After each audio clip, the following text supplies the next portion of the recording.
The first third of this plan, which can be completed over a week, is all about self-reflection and planning for the future.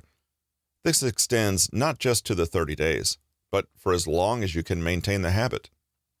As such, the first step is to craft a rough plan to start out on the larger program you're going to be following.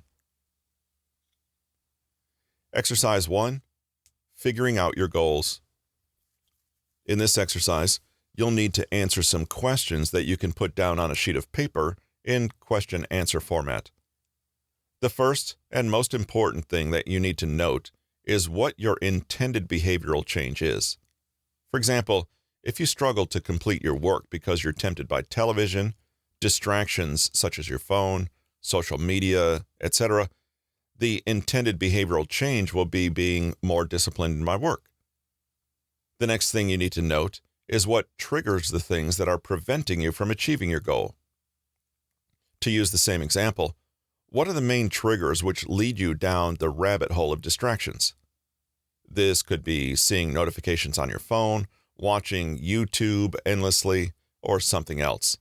List down all the triggers you can think of. After this, think of some ways you might counter these triggers and keep them from getting the best of you. So if notifications lead you to waste time on social media, turn them off. If you find yourself repeatedly clicking on suggested videos on YouTube one after the other, limit the time you spend on the platform.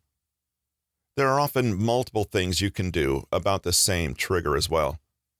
For the notifications, you can turn your phone off altogether at certain times in the day to limit phone use.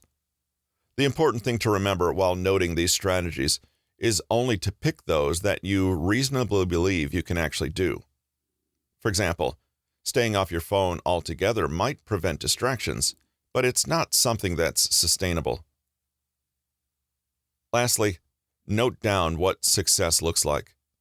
This is incredibly important so that you have a clear goal to work toward and also a way to measure it.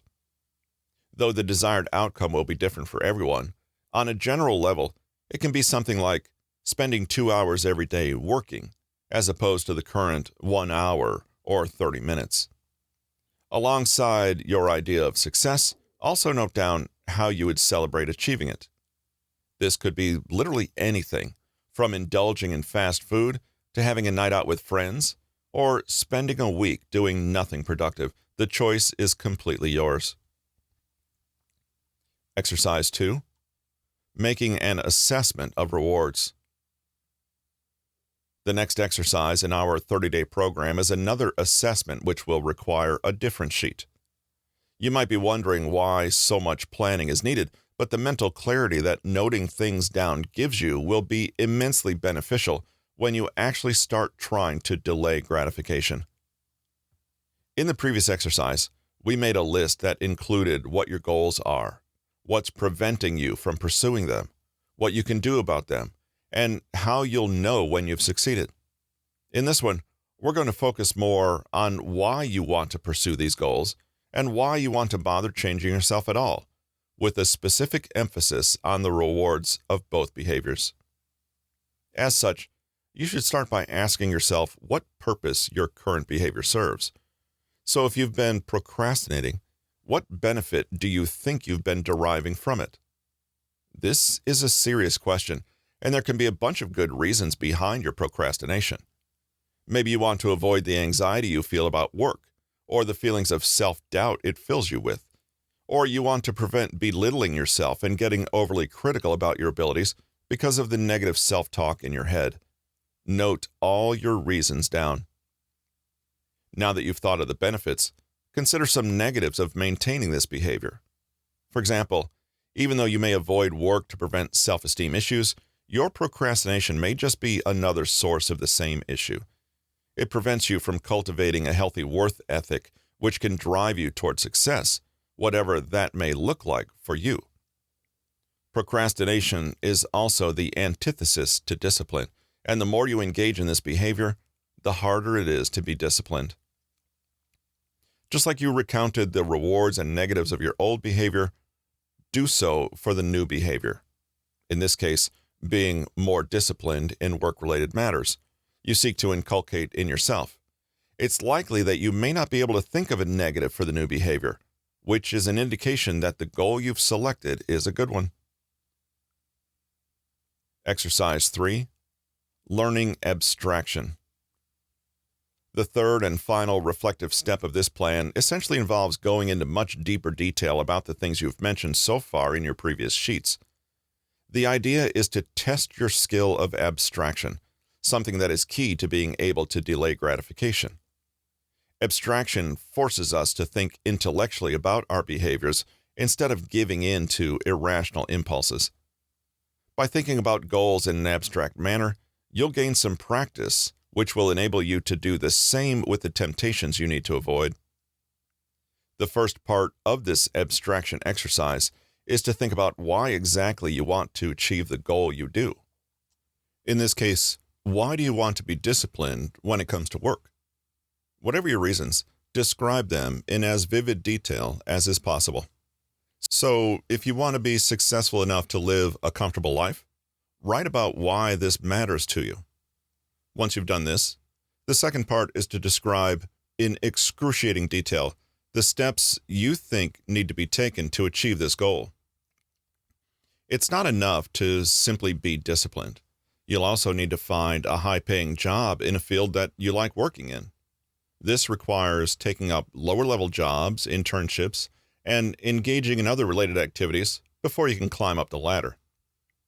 Notice that though discipline isn't the end of the story, it's what will enable you to be able to do all the things you need to in order to reach your goal. Lastly, think about the kind of person you want to be overall and how the behavior you want to inculcate fits into that ideal image you have of yourself. Maybe you want to be the employee who is the first to walk in and the last to leave, because that's how dedicated and passionate you are about your job.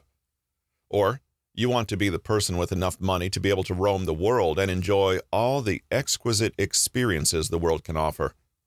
Whoever you want to be, write it down in as fine detail as you can. Remember that you have a week to complete the questions in each of the 3 sheets, and that you can always come back to change, edit, or add things to your answers as the week progresses. Adding and making changes is natural, and even good, because it shows that you're giving the ways in which you wish to change serious thought and orienting yourself accordingly. Take your time with these first 3 exercises and be as authentic as possible. Exercise 4. Remove all distractions and temptations. Now that you've had a week to visualize and write about everything you want to do and the person you want to be, it's finally time to take the first concrete step toward that direction. In this exercise, we're going to talk about how you can remove all distractions and temptations to minimize the willpower you need to exercise to delay gratification. Less exposure to temptations automatically means that you don't have to deny yourself, which leads to less burnout and feelings of resentment about not being able to do as you please. Depending on your goal, the removal of distractions can take place in several ways, but there are bound to be some commonalities across different goals. For example, your phone is likely a distraction no matter what you want to achieve, and the best way to get rid of this distraction is to literally get rid of it temporarily. A good way to do this is to keep it out of reach in another room of your house, or you could simply turn it off for the periods when you need to concentrate and rely on a clock for keeping track of time. Another distraction is bound to be social media, and we suggested an extension that can block you from accessing these platforms for a given period of time that you set yourself. Coming to the goal we've been discussing, being more disciplined in your work life, a good way to eliminate distractions and promote concentration is to set up the room you use for work in some specific ways. This begins with choosing the ideal room in your house to work. Pick the ones where you won't hear the traffic outside, but that still has a window. If possible, keep some plants near the window so that you'll have something calming to look at when you want to take a short break. Also, make sure the room is well lit so that you minimize the strain on your eyes. Like plants, good lighting also affects your mood positively and makes you feel less stressed while working. Next, you're going to want to set up your dress in a way that eliminates distractions. For this, the first most important thing you should do is invest in a good ergonomic chair. Physical discomfort can be one of the biggest distractions while working, and a high-quality chair will avoid that. Next, mark a space of about 30 inches from your face where you can place your laptop or monitor for work. Use a keyboard and mouse because these reduce strain on your wrists. Don't keep any personal memorabilia or decorations because they can be distracting. If you're using a notebook, make space for it beside your mouse for easy access. Notice that there's no space for your phone here, which, as we've discussed, is easily the biggest distraction when it comes to work. If you absolutely must have it near you, you can keep it behind your laptop so that it's not within eyesight while you work. Keep your working space as decluttered as you can, and don't keep anything on your desk that you won't need while working. This will ensure that when you sit down to work, that's all you do. It also makes entering a flow state easier since you've done away with all distractions and oriented your physical environment in a way that's geared to maximize concentration. Give yourself around 5 days to set up your home office or workspace appropriately. That should be enough for you to get everything you need. Exercise 5. Set up a system of credits. As you begin to use this new workspace and inch toward your goal of being more disciplined and avoiding procrastination, you'll feel the temptation to take breaks and indulge in some distractions very often. The beginning of a new routine is always the hardest part, but there is a way you can cope with these temptations, and that's by setting up a system of credits based on how long you're able to delay yourself from attaining the gratification you desire. Take about 4 days to set up a credit system that works for you. Experiment with different values for each credit point and how exactly you want to set up the way you earn them, and stick with the system that works best for you. Say you're working on a work assignment and you really want to check your social media for updates by your friends. You think you've worked long enough and that a few minutes won't do any harm. Now, if you manage to refrain from giving in to this distraction, you give yourself a certain number of credits that can be redeemed in the form of work-free time later. For example, for every 10-minute period that you go without checking your social media, you can earn 1 credit point. Let's assume that 1 credit point is worth 15 minutes of leisure, though you can choose this for yourself. Let's further assume that you manage to hold off for 2 hours. That's 12 credit points, which means you have 3 hours of free time to enjoy as a reward for holding off on the temptation to check your social media. In practice, your reward can be anything and can play out in a lot of different ways.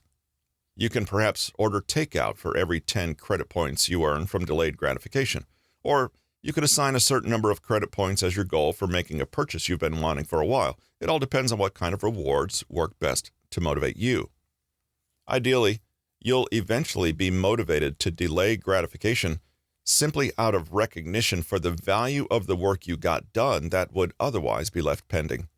However, until then, setting up such a system of rewards can boost your productivity immensely. Exercise 6. Doing the right thing. As we've discussed before, holding yourself accountable can be a tricky affair. After all, you won't face any external consequences from anyone in particular if you simply don't do what you were supposed to do. This can make implementing the credit system from the previous step more difficult, but there is a way you can encourage yourself to not just go through with this, but also with other hard choices in order to achieve your goal. Ask yourself one question. Is this the right thing or the easy thing? Every time you're tempted to give in to a distraction and just bypass the credit system altogether, ask yourself this question. The obvious answer will be that giving in is the easy thing to do, while refraining from indulgence is the right thing to do. Asking yourself this question takes you away from the realm of emotions and into that of cold, hard reason. Once you acknowledge to yourself that continuing to work is the right thing to do, giving in to temptation will automatically become a less appealing option because it starts to feel like a betrayal of your own principles. Similarly, you can ask yourself this question every time you find yourself at a crossroads in the pursuit of your goals. Remember, choosing the right thing is not entirely without its rewards. The credit system is still in play, and if you do decide to do the right thing, continuing to work in the present, you can use your credits once you're done, however you see fit. Exercise 7. Practice self-directed speech. Self-directed speech is essentially words and sentences that are aimed at yourself. The previous exercise is also an example of self-directed speech, but here we're going to use this in a broader way to help you remain focused and disciplined. This exercise works brilliantly when you use it to increase the number of credits you have available too. Research shows that children, when told to repeat certain phrases, found it easier to wait to gratify themselves. So, if you offer a child a marshmallow now versus 2 marshmallows if they can wait for 15 minutes, and you tell them to repeat the phrase, "I have to wait so that I can get 2 marshmallows," they fare much better than when left alone with their thoughts. We can use a similar strategy for delaying gratification in our own case. For example, if you estimate that it'll take you an hour to finish your work, but you're very tempted to check your phone, repeat to yourself, "Just 1 more hour and I'll be done with work," over and over. This will make coping with your temptation much easier than if you simply tried to continue working. On top of that, you'll accrue some credits to be used later as well. Take about 3 days to try out different affirmations and see which one makes you feel the most motivated to continue working. You can narrow your list down to a handful and rotate between them. Exercise 8. Use what-if scenarios. As you continue using self-directed speech, asking yourself whether you're doing the right thing and collecting credits for later use, there's one more activity you can incorporate to help you work longer and avoid distractions. This is through using what-if scenarios. Here, you basically have to gauge the future consequences of your actions and make an assessment as to whether it'll be better to give in to your temptation or continue working towards your goals. Invariably, you'll find that being disciplined will lead to the better future, giving you one more reason to continue. Let's see this through an example. Like last time, you're working and you have 1 to 2 hours before you finish, but you want to check your phone or surf social media. Now, think of the possible consequences of doing so. You could easily grow distracted and spend much more time on these temptations than you originally planned. This will leave your work incomplete, which will keep nagging at you and prevent you from fully enjoying your indulgence. On the other hand, if you continue working for the next 1 to 2 hours, you'll be free for the rest of the day soon and won't have to worry about it at all. You can enjoy your distractions without any guilt, knowing you've earned it. Similarly, do a cost-benefit analysis every time you feel yourself tempted to stray from the path to your goals. It should help you get back on track in no time. Exercise 9. Waiting before making a purchase. This exercise and the next one are just general tricks you can practice to improve your ability to delay gratification, and they are incredibly simple. Every time you feel the urge to purchase something, wait a week before doing it. Remember, you still get credits for waiting, though you may want to change the value of each credit point for this and the next exercise so that you don't end up with too many. Once you do this a few times, you'll see that it becomes less and less challenging. You're going to make the purchase either way. It's only a difference of when, and eventually with enough practice, the need for immediate gratification regarding purchases will cease. In the remaining 10 or so days that we have for the program, try this activity at least once to see if you're able to pull it off in light of all the changes you've made in pursuit of your goals. Exercise 10. Wait before opening your presents. Closely related to the previous exercise is this one, wherein Once you make a purchase and it arrives, or you buy something from a store, you wait for 2 days to unpackage it or use it. This is yet another way to practice delaying gratification in a relatively minor way. Again, you're not being deprived of the pleasure altogether. The wait is merely temporary, and you know it. Like with the previous exercise, you should be able to do this at least once before the 30-day period ends. 30 Days to Self-Discipline, a blueprint to bust laziness, escape the couch, become a machine, and accomplish your every goal. Practical Self-Discipline, 2nd edition. Written by Peter Hollins, narrated by Russell Newton.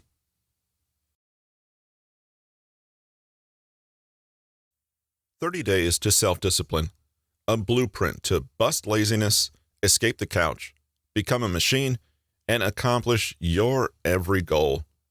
Practical Self-Discipline, 2nd edition. Written by Peter Hollins, narrated by Russell Newton.